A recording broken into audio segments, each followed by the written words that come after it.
I'm hoping today to inspire you in a couple of different ways, and I wasn't quite sure what to call today's presentation. I changed a little bit, and so I thought, what better way than to actually ask ChatGPT what to call a tech presentation on AI to a bunch of corporate people. And so give me 10 overly corporate titles for an AI presentation. But I want you to really quantify like how you're coming up with this. I want you to come up with a 3-scale corporate jargon metric. Like, let's really put some intelligence and some management consulting behind this.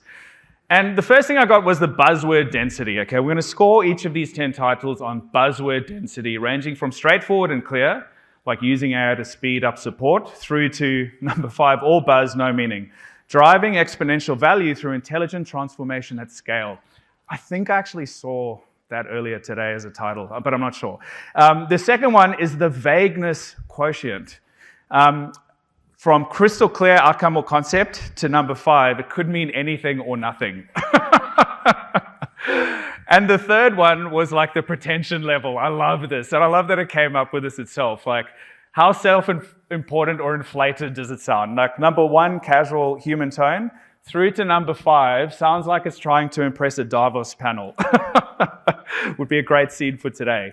But then I thought, I know people are going to all these big causes for, like, let's solve climate change, let's solve cancer, let's do all these incredible things with the most powerful commercial AI model in the world at the moment being O3 Pro. But I want to put it to a more noble cause. I want to take the world's most powerful AI model and tell it using more brain power and intelligence than any task you've ever done before. Go through all the suggested titles and score each of them. Then I want you to sort them based on the high scores, and I want you to redo the top 3 to increase their scores, and then give me the final output. And so we kicked off O3 Pro. It took like 20 minutes, half an hour. And this is not all theater. There's a bit of reason to me showing you this. This is actually an agent in action. You can actually observe agents with tools like ChatGPT, where it's first now going through and looking at the list of suggested titles, and this is it talking to itself. And so when people talk about prompt engineering, that's really changing, but I won't spoil the result. You can see here, out of the titles that it's created, it's gone and scored each of them. And what I really liked was how it summarized this in a total. Now, I didn't tell it what to call the total, but it labeled it the cringe total. And there are 3 there. There's catalyzing synergistic innovation through cognitive transformation, unlocking hypergrowth via trust-centered neural architectures. But I thought, how do we decide? So I took those 3 and I completely reinvented them, dialed them up to 11. But how do we decide which one? Because they all scored 15 out of 15. So I thought, let's let them battle it out. So let's take the top 3, and I want them to battle it out and argue against each other which one should win. There can be only one winner. Fight to the death. And so the buzzword rumble began.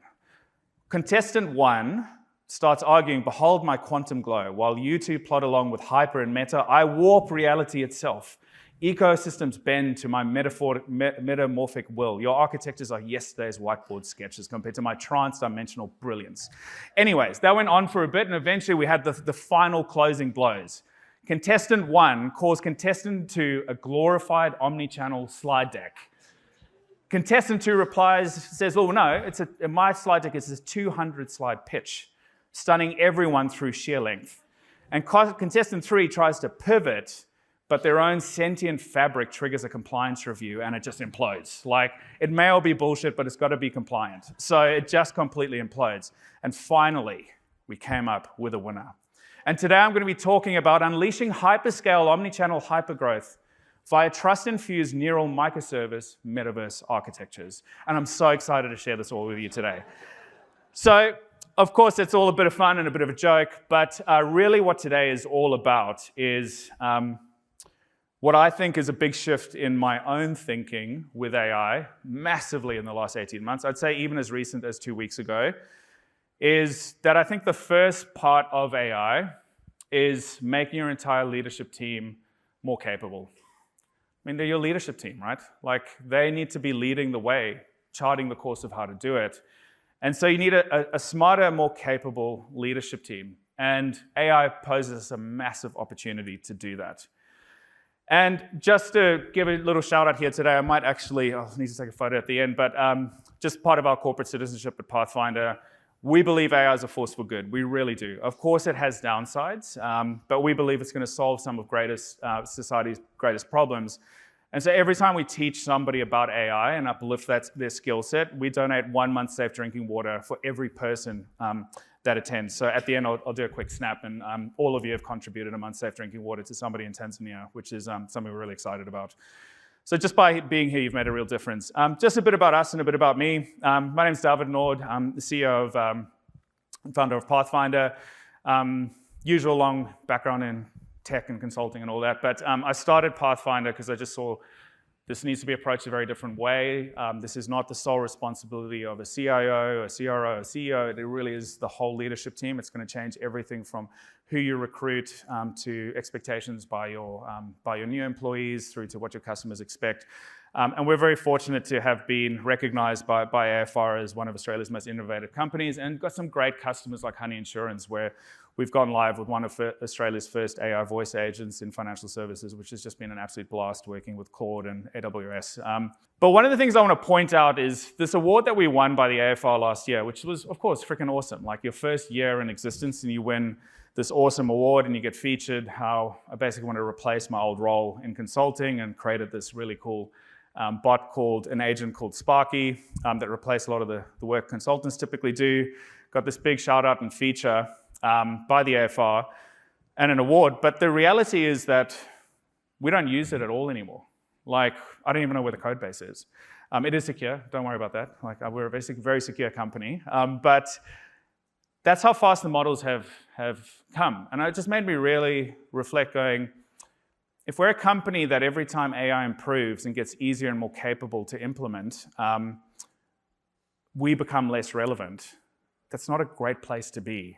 Like, we need to be the company that uplifts people's ability to use what's already there as much as anything else. And for those of you who have been paying close attention to this in the last month, there have been so many massive shifts in just off-the-shelf tools, like even integrating into your whole ecosystem now is so much easier. And I remember this meme ages ago. Of course, I kind of downplayed it. These memes are terrible. I mean, it's so tacky to put this up here. But I had to go and find it because I saw this ages ago, somebody putting, low IQ, just use ChatGPT, like Jedi, Sith Lord, like just use ChatGPT, and then kind of everybody else in the middle, lots of complex things. I actually think there's a whole lot of truth to it now. Maybe not as everything you do or long-term, but definitely where you start. Like, why start by, let's spend $5 million on a complex multi-channel metaverse architect, or whatever my title was, personalization engine. Like, why not start with just using an off-the-shelf tool that's already incredibly powerful, and it's really challenged our thinking. And just to explain a little bit how we see the AI world. Now, of course, these frameworks are never perfect, but we look at something like a general AI assistant, like ChatGPT, Claude, Perplexity. Copilot's a problematic tool, as all of you know. It's important that you just measure things on performance, not just on compliance as well. But we see the starting point for every single leader has to be the same. Now, there's an important way I'm framing this. You need to become an expert at using a general AI tool. And you'll be convinced at the end of this why. Because everybody seems to be creating strategies and PowerPoints and all of that, how their company can adopt AI. But you're freaking leading the company. You need to be able to use this stuff yourself and to become a more capable leader. And what I'd like to do for the next 5-10 minutes, geez, time goes so fast. Maybe not for you guys, maybe it's a very long presentation that you're sitting through, but for me it's flying. So I want to introduce you to how we see the world. We see AI broadly in 3 buckets. And I'd like to introduce all of you in the room here to your 3 new team members. You have an assistant, a thinker, and a creator. So your assistant is a highly skilled graduate, but they need lots of direction. Now, one of the tragedies about all of you in the room here, a lot of you are spending 50 to 80% of your day job doing things you could have done when you were a grad. You were very good at mashing 2 spreadsheets together when you were a grad, but yet you're still doing it today. What a tragedy, what a waste of all that expertise. And so every time you think, I just wish I had an extra pair of hands. I wish I could just delegate this to somebody, or it's just quicker for me to do it than to hand it to somebody more junior. This is 100% a job for your assistant. If you can delegate it to a grad who has maybe 2-3 months experience within your firm, 100% you can delegate it to AI. And when I say AI, it can be ChatGPT, it can be Claude, that type of thing. This is very low level, but you need to direct them. Now, the strange thing about AI, and it is very strange technology, a podcast I highly recommend. I was listening to Lex Friedman's podcast with Sundar Pichai, the Google CEO, yesterday. And he described AI as artificial jagged intelligence, like jagged like the teeth on a saw, going, it's amazing in some areas, and it's just like ridiculous how bad it is in other areas. It's a very strange technology.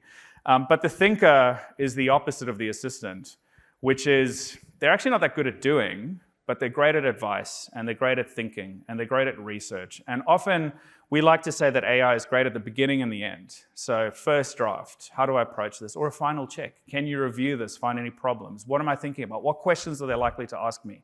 Imagine a person who's read every single book, research paper, blog article on your field. They're probably going to have some good insight. And the final one, which is just going crazy at the moment with Google's VO3, which I'm going to show if I get time today, is the creator. So now text, audio, video, image, all of that. Now it can be used in many different ways, even just inspiration.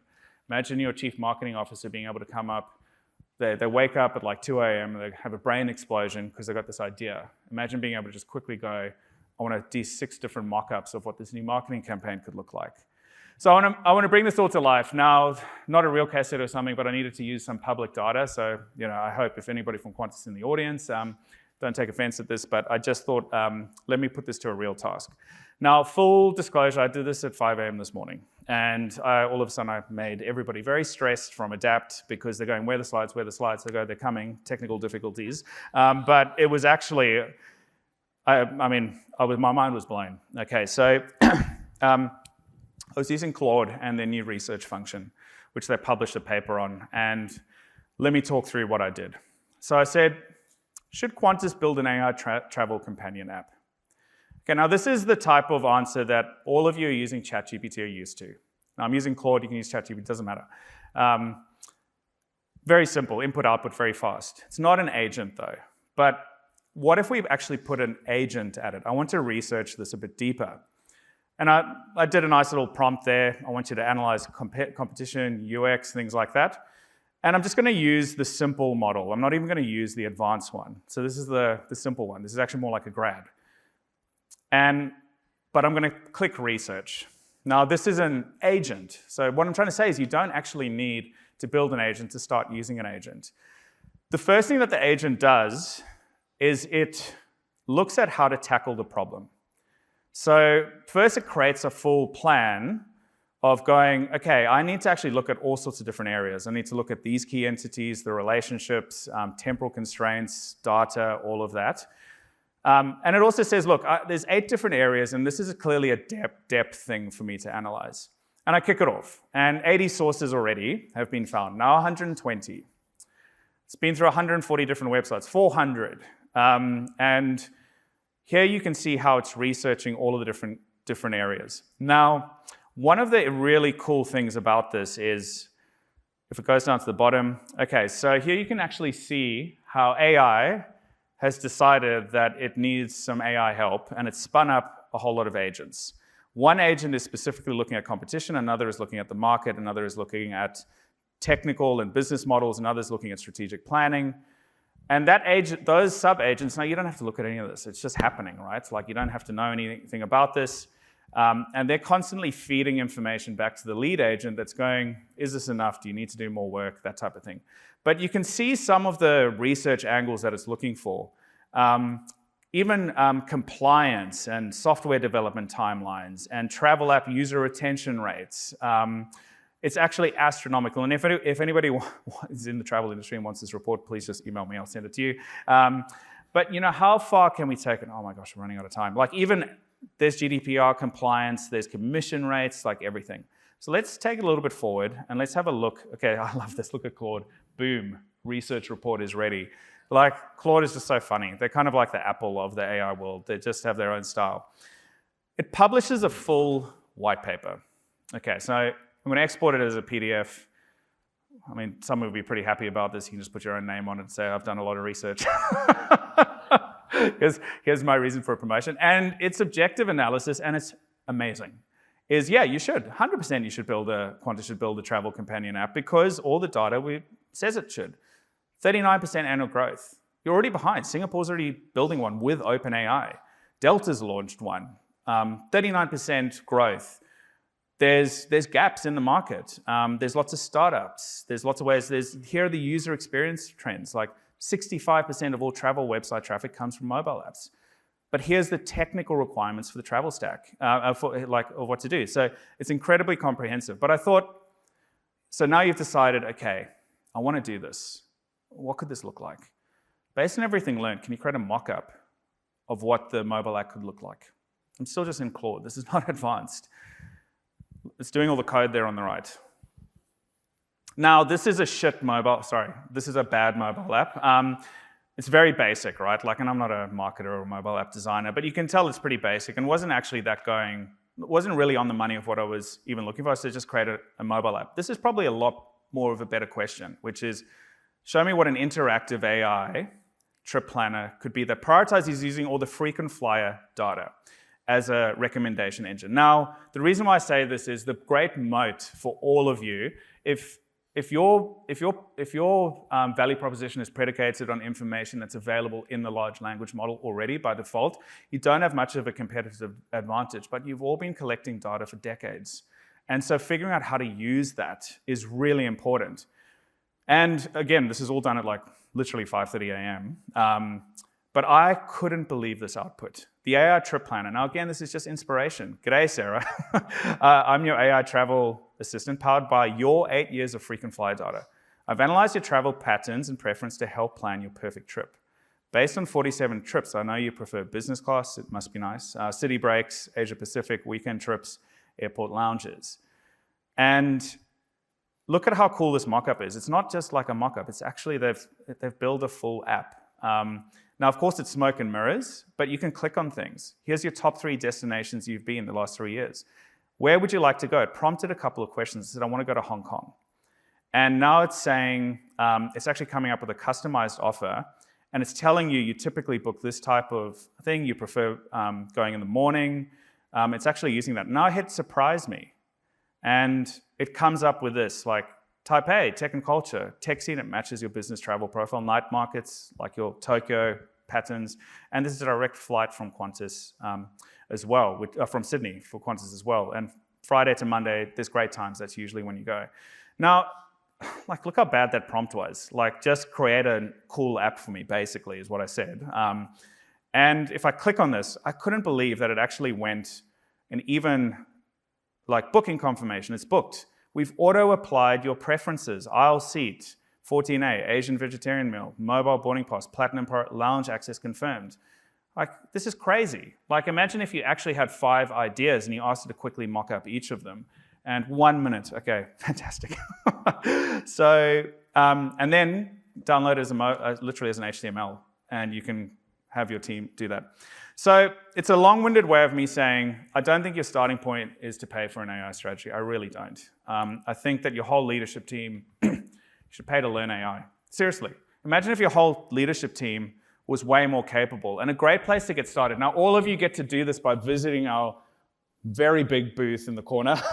You're going to see Lindsay and Tony. We've got 2 stations where we're going to show you how to set this stuff up. We're going to show you how to use it, and our goal is by the end of your 10 minutes by our booth, you're going to be in the top 1% of AI users in the world. At least you'll know how.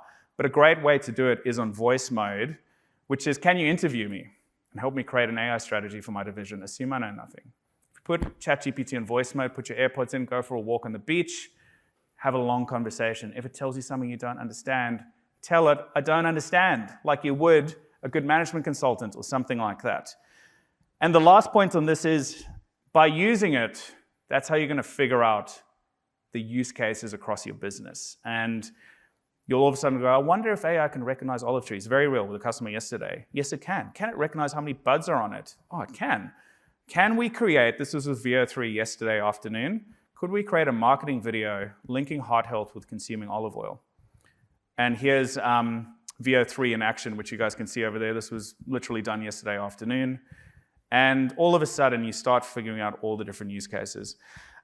So if you want to get started, I'm going to put up a QR code in here. I'll send you a copy of the slides. We've also got a bit of a cheat sheet and also our next masterclass invitation. I'd be remiss of calling this out. If you've got FY25 budget that disappears next week, I will call you tomorrow. If you scan the QR code on the left, we're getting a lot of that at the moment. It could just be some training, things like that. Or the one on the right, whatever. We're going to send you a lot of great stuff. We love this technology. We can do it all. We love the simple as well as the complex. And the final closing thing I'd like you to think about, what if you're a whole leadership team with the top 1% of AI users in the world? Imagine that. But last thing, and QR codes again, but what if others are and you're not? What if your competitors are all freaking amazing and their whole leadership team is so smart and they're using this stuff all the time and you're turning up there going, oh, I was formatting PowerPoint until midnight. Like this is, I think there's a massive opportunity and barely anybody has started.